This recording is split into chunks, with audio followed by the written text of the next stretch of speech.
2005 में वैज्ञानिकों ने एक ऐसा ग्रह खोजा जिसकी जलवायु लगभग पृथ्वी जैसी थी, जिसका मतलब था कि वहां जीवन संभव हो सकता है। 2006 में नासा ने अब तक का सबसे शक्तिशाली ट्रांसमिशन उपकरण बनाया और बीकन प्रोजेक्ट शुरू किया। हवाई में एक विशेष वेधशाला बनाई गई जो संदेशों को संकेतों के रूप में भेजेगी। एक सैटेलाइट जो हर 24 घंटे में पृथ्वी की परिक्रमा करता है उन संकेतों को बढ़ाकर उस नए ग्रह तक भेजेगा, उम्मीद करते हुए कि वहां से किसी परग्रही जीवन का जवाब मिलेगा। इसी बीच एलेक्स अपने भाई कमांडर स्टोन के साथ बार में अपना जन्मदिन मना रहा होता है। स्टोन चाहता है कि एलेक्स नौसेना में शामिल हो, लेकिन एलेक्स मना कर देता है। फिर स्टोन सामंथा से फ्लर्ट करने जाता है जो बार बार एक बुरीटो मांग रही होती है, लेकिन किचन बंद होता है। सामंथा को इम्प्रेस करने के लिए एलेक्स स्टोर तक दौड़कर जाता है, पर वह भी बंद होता है। वह छत पर चढ़ जाता है और एक पैनल टूटने से अंदर गिर पड़ता है। वह बुरीटो लेता है, उसे गर्म करता है और काउंटर पर कुछ पैसे रखकर निकलने लगता है, लेकिन नीचे कूदते समय बहुत सामान तोड़ देता है। कुछ सेकंड बाद पुलिस उसका पीछा करती है। एलेक्स किसी तरह सामंथा को बुरीटो देता है और फिर पुलिस द्वारा टेजर से गिरा दिया जाता है। अगली सुबह स्टोन एलेक्स को डांटता है कि वह हमेशा मुसीबत में रहता है। मामला और भी खराब हो जाता है जब पता चलता है कि सामंथा एक एडमिरल की बेटी है। इससे स्टोन की नौकरी भी खतरे में पड़ सकती है। स्टोन गुस्से में एलेक्स को बताता है कि उसके पास न नौकरी है न कोई जिम्मेदारी का एहसास और अब वह उसे जबरदस्ती नौसेना में शामिल करेगा। कुछ समय बाद रिमपैक नाम का आयोजन हवाई में होता है। दर्जनों जहाज दुनिया के सबसे बड़े समुद्री युद्ध अभ्यास के लिए आते हैं, जिसका मकसद देशों के बीच सहयोग बढ़ाना होता है। अभ्यास शुरू होने से पहले एक मिनी फुटबॉल टूर्नामेंट खेला जाता है। एलेक्स अब अमेरिकी टीम का कप्तान है और सामंथा को डेट कर रहा है। फाइनल में जापान के खिलाफ खेलते समय एलेक्स को चेहरे पर चोट लगती है और पेनल्टी मिलती है। स्टोन कहता है कि एलेक्स को चोट लगी है और किसी और को किक करनी चाहिए,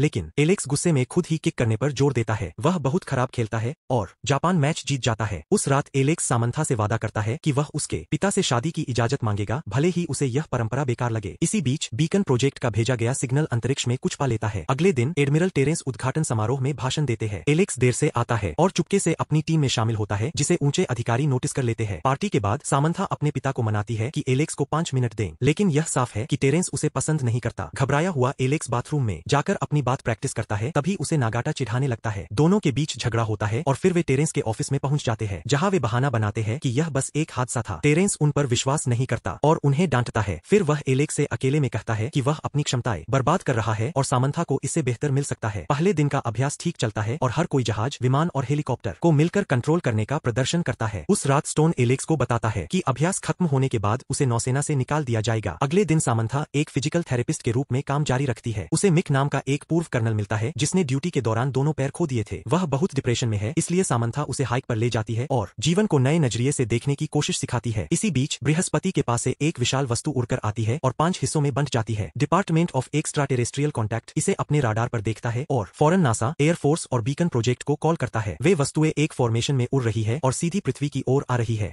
इसका मतलब है कि वे बुद्धिमान अंतरिक्ष यान है, सिर्फ यादृच्छिक क्षुद्रग्रह नहीं। इनमें से एक यान एक सैटेलाइट से टकरा जाता है और समूह से अलग होकर टूटने लगता है। चारों अंतरिक्ष यान प्रशांत महासागर में गिरते हैं, जिसे सामंथा और मिक पहाड़ियों से देखते हैं। टूटा हुआ जहाज हांगकांग में टकराता है, जहां कई इमारतें नष्ट हो जाती है और हजारों लोग मारे जाते हैं। गिरता मलबा भाग रहे हजारों लोगों की जान ले लेता है। जल्द ही तकनीशियन पुष्टि करते हैं कि ये यान नए ग्रह से आए हैं, यानी वे इंसानों द्वारा भेजे गए संकेतों का जवाब दे रहे हैं। हवाई में मौजूद सारे जहाज अभ्यास रोक देते हैं और महासागर में गिरे यानों की खोज शुरू करते हैं, हालांकि वे उनके रडार पर दिखाई नहीं देते। चीनी वैज्ञानिक टूटे हुए यान का नमूना लेते हैं और पता चलता है कि यह अज्ञात पदार्थ से बना है। इसके ग्रिड पैटर्न किसी संचार इकाई जैसे लगते हैं। कुछ घंटे बाद हवाई में मौजूद जहाज पानी पर कुछ अजीब देखते हैं, लेकिन वह अभी भी रडार पर नहीं दिखता। एक नाव अंतरिक्ष यान के पास जाती है और संपर्क करने की कोशिश करती है, मगर कोई जवाब नहीं मिलता। एलेक्स धातु पर कूदता है तो कुछ नहीं होता, लेकिन जैसे ही वह मुख्य ढांचे को छूता है, उसे एक बिजली का झटका लगता है और वह दूर जा गिरता है। कोरा उसे बचाने दौड़ती है, तभी अंतरिक्ष यान ऊर्जा चार्ज करता है और आकाश में 2 किरणें भेजता है। इससे क्षेत्र के चारों ओर एक फोर्स फील्ड बन जाता है, जिसमें आधा बेड़ा फंस जाता है। जो लोग इस फील्ड के अंदर है, वे बाहर की दुनिया से संपर्क नहीं कर पाते और उनके रडार भी काम करना बंद कर देते हैं। एक लड़ाकू विमान फोर्स फील्ड से निकलने की कोशिश करता है, लेकिन टकराते ही फट जाता है। अचानक अंतरिक्ष यान पानी से बाहर आते हैं और यह साबित होता है कि वे बहुत बड़े और अत्याधुनिक है।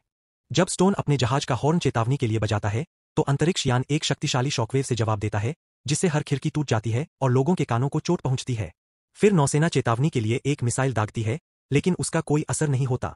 तब एलियन यान अपनी मिसाइलों से जवाब देते हैं, जिससे सैनिक उन्हें हवा में ही नष्ट करने की कोशिश करते हैं। बदकिस्मती से एक मिसाइल जहाज पर गिर जाती है और भारी नुकसान पहुंचाती है, कई सैनिकों की मौत हो जाती है।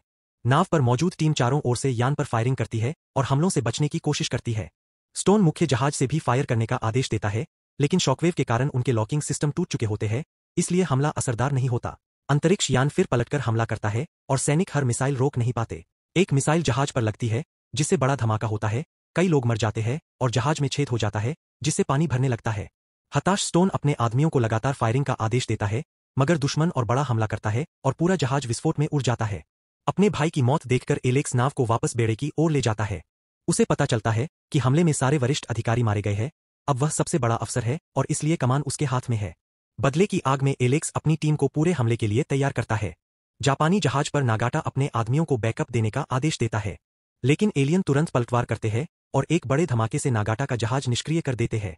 एलेक्स लड़ाई जारी रखना चाहता है, लेकिन उसके जहाज पर भी धमाका होता है और जहाज बुरी तरह क्षतिग्रस्त हो जाता है। उसकी टीम उसे समझाती है और अंततः वे पीछे हटकर डूबते हुए जापानी सैनिकों को बचाने जाते हैं। जैसे ही खतरा खत्म होता है, एलियन यान अपनी तोपें हटा लेते हैं, लेकिन मुख्य एलियन संरचना दोबारा चार्ज होती है और ढेर सारे श्रेडिंग मशीनें, काटने वाले रोबोट और एक छोटा विमान भेजती है। 2 श्रेडर हवाई के सैन्य ठिकाने पर उतरते हैं और अपने रास्ते में आने वाली हर इमारत, जेट और हेलीकॉप्टर को नष्ट कर देते हैं। एक और श्रेडर शहर में उतरता है और एक बेसबॉल मैच को बाधित करता है।